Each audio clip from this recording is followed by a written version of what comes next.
Hello नमस्कार दोस्तों। इस वीडियो में कम से कम आपको 30 से ज़्यादा जीके टाइप के अच्छे इंपॉर्टेंट क्वेश्चंस मिल सकते हैं।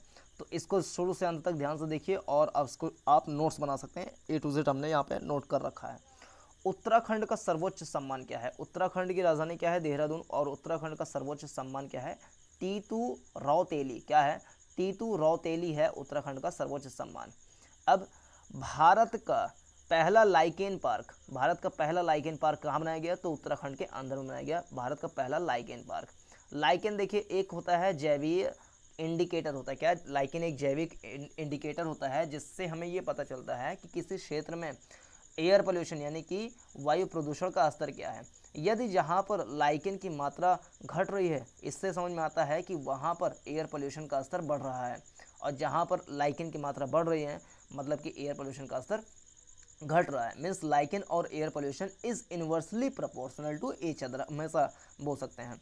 तो पहला लाइकेन पार्क कहाँ पर बना है भारत का? वो बना है उत्तराखंड के अंदर में। कवक के अध्ययन को क्या कहते हैं? माइकोलॉजी बोलते हैं। कवक के अध्ययन को माइकोलॉजी बोलते हैं। देखिए, लाइकेन जो होता है वो एक जैविक इंडिकेटर होता है, लेकिन ये जैसे पर्वत के ऊपर, कहीं पेड़ पौधे के ऊपर इस तरीके से उगाता है, एकदम छत्ता टाइप कैसे बना करके पौधा होता है, ये उगाता है। लेकिन इसको जो भोजन मिलता है वो भोजन मिलता है कवक के माध्यम से। कवक जो होता है उसको भोजन प्रोवाइड करता है। किसको? लाइकेन पौधे को भोजन प्रोवाइड करता है। और लाइकेन जो पौधा है वो कवक को शेल्टर प्रोवाइड करता है। मीन्स ये है लाइकेन और ये है कवक यानी फंगी। तो लाइकेन को भोजन मिलेगा फंगी के माध्यम से और फंगी को शेल्टर मिलेगा लाइकेन के माध्यम से। तो हम कह लें कवक का अध्ययन, इसको क्या बोलते हैं? इसको बोलते हैं माइकोलॉजी। क्या? माइकोलॉजी बोलते हैं कवक के अध्ययन को। और शैवाल के अध्ययन को फाइकोलॉजी बोलते हैं। देखिए, कवक की इंग्लिश होता है फंगी, तो हमें इसमें कन्फ्यूज़न हो सकता है कि कवक के अध्ययन को हम फाइकोलॉजी बोल दें, लेकिन यही पे जो है कन्फ्यूजन हो सकता है। कवक के अध्ययन को हम बोलते हैं माइकोलॉजी। क्या? कवक के अध्ययन को बोलते हैं माइकोलॉजी। और शैवाल के अध्ययन को बोलते हैं हम फाइकोलॉजी। हिम तेंदुआ संरक्षण केंद्र नीदरलैंड की सहायता से बना। कहाँ पे बना? यूके के अंदर में बना। क्या? फिर से, यूके के अंदर में जो बना हिम तेंदुआ संरक्षण केंद्र। क्या? हिम तेंदुआ संरक्षण केंद्र कहाँ बना? उत्तराखंड के अंदर में बना। और किसकी सहायता से बना? तो नीदरलैंड की सहायता से बना। नीदरलैंड जो है यूरोप महाद्वीप में स्थित एक देश है। इसकी राजधानी क्या है? इसकी राजधानी है एम्स्टर्डम। नीदरलैंड की राजधानी क्या है? एम्स्टर्डम।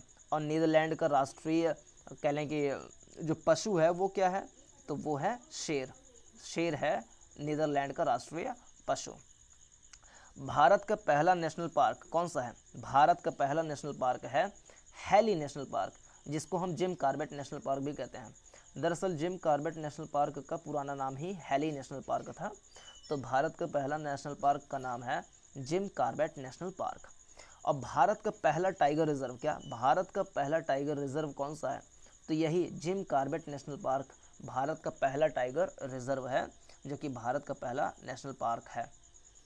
प्रोजेक्ट टाइगर कब शुरुआत किया गया? तो प्रोजेक्ट टाइगर की शुरुआत 1973 में हुई थी। प्रोजेक्ट टाइगर 1973 में आया था।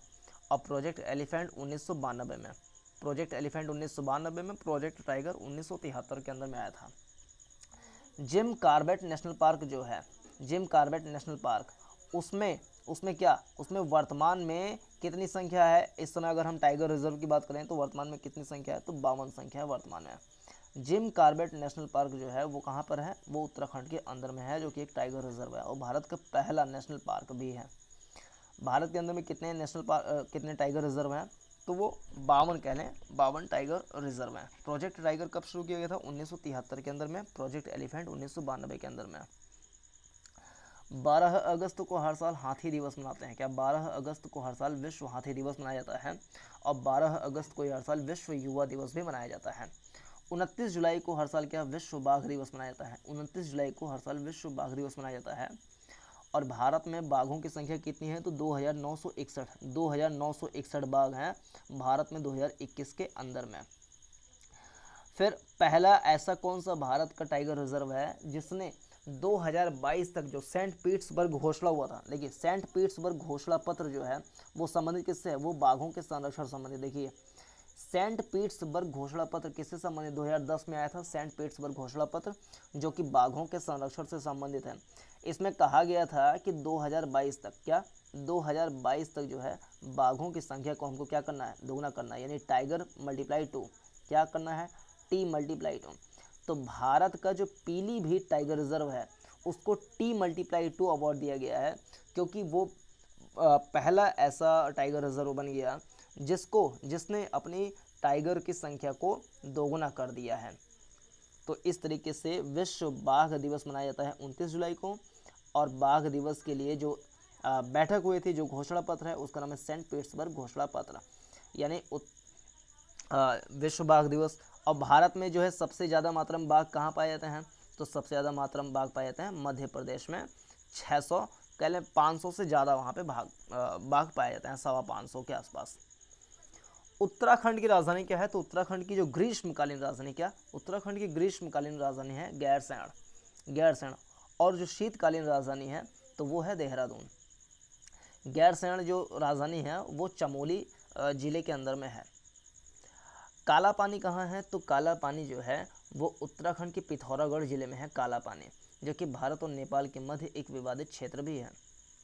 पूर्वोत्तर का प्रहरी किसे कहते हैं, तो असम राइफल्स को कहते हैं पूर्वोत्तर का प्रहरी।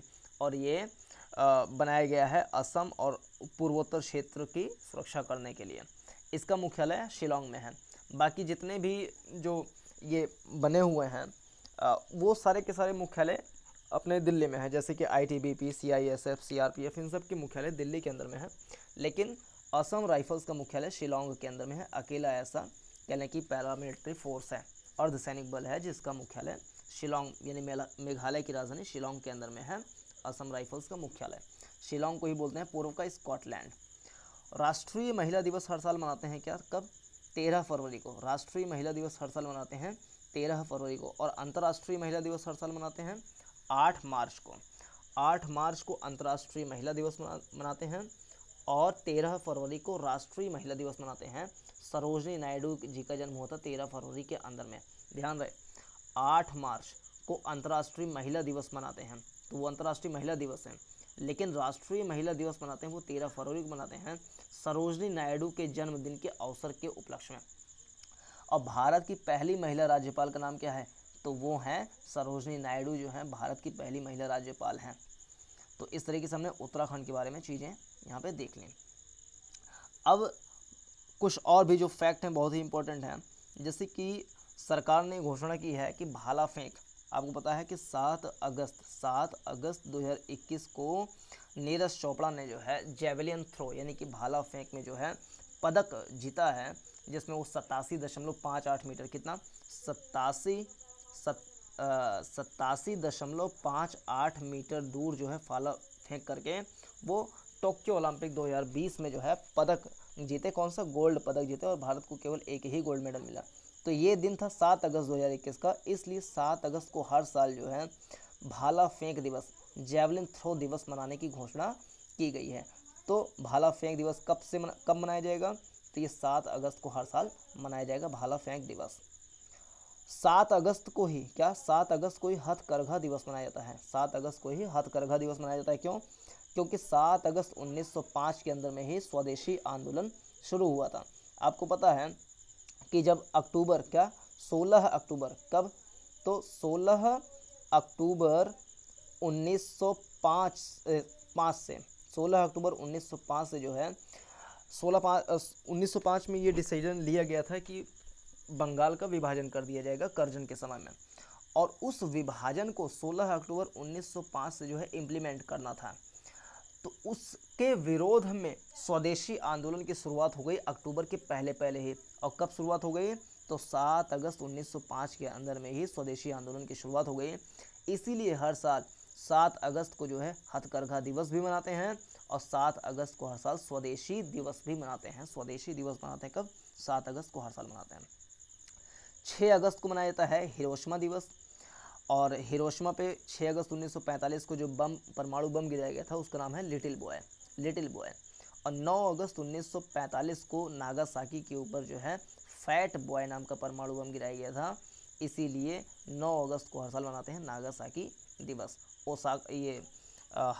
हिरोशिमा नागासाकी ये दो के दोनों जापान के अंदर में है। 9 अगस्त को हर साल विश्व आदिवासी दिवस भी मनाया जाता है। और भारत का पहला आदिवासी संग्रहालय कहाँ पर मनाया जा रहा है, तो झारखंड की राजधानी रांची के अंदर में मनाया जा रहा है। भारत का पहला आदिवासी संग्रहालय। 12 अगस्त को हर साल अंतर्राष्ट्रीय युवा दिवस मनाया जाता है और 12 जनवरी को हर साल क्या, राष्ट्रीय युवा दिवस यानी नेशनल यूथ डे मनाया जाता है स्वामी विवेकानंद जी के जन्मोत्सव के अवसर पर।